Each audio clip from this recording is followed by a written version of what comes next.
Okay, so what's up guys? Kurchan here. And welcome back to my channel. So, marami kasi nagtatanong sa akin personally and yun din dito sa mga past videos ko, especially dun sa pagpapakita ko ng case ng ating PC.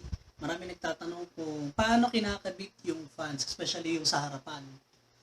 And tonight, ipapakita ko yun sa inyo kung paano ko siya kinabit, paano yung placings dun sa case natin.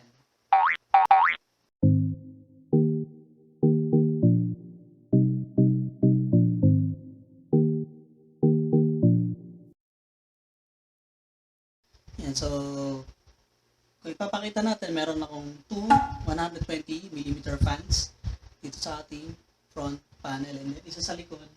Hindi ako sure kung anong size talaga siya kasi galing na siya doon sa lumang case, pero mas malaki siya sa 80mm for sure kasi malapit na siya tumama rin sa gilid ng ating board.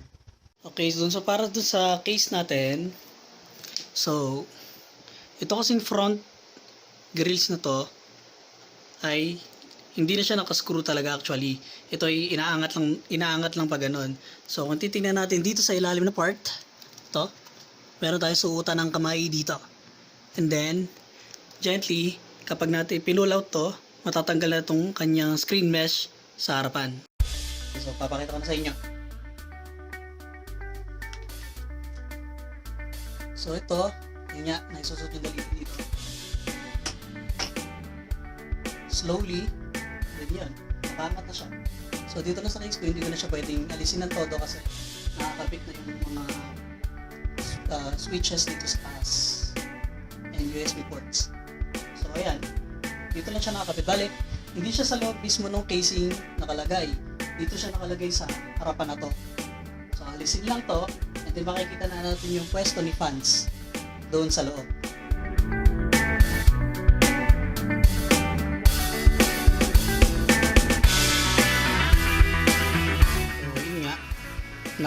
Doon siya sa labas, ayan.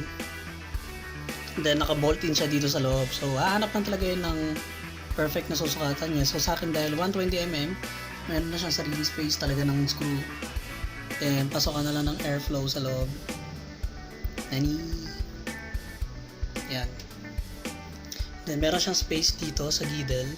Ayan, pwede mo siyang suutan ng cables ng fan.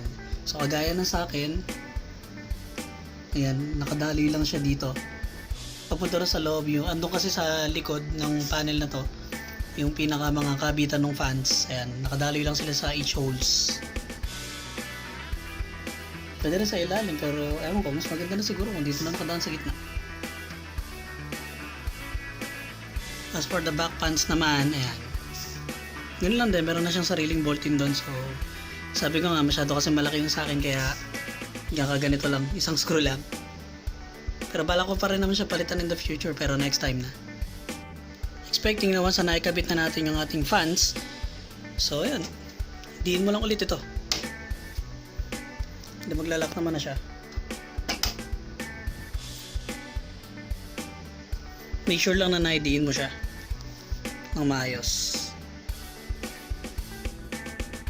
Okay, so that's it for a very short tutorial kung paano kayo kabit yung fans ko. So, very basic lang naman. Basta matanggal mo na yung harap, yun na siya.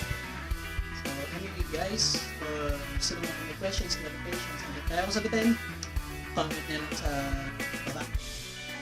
So, anyway guys, thank you for watching. See you guys in the next video.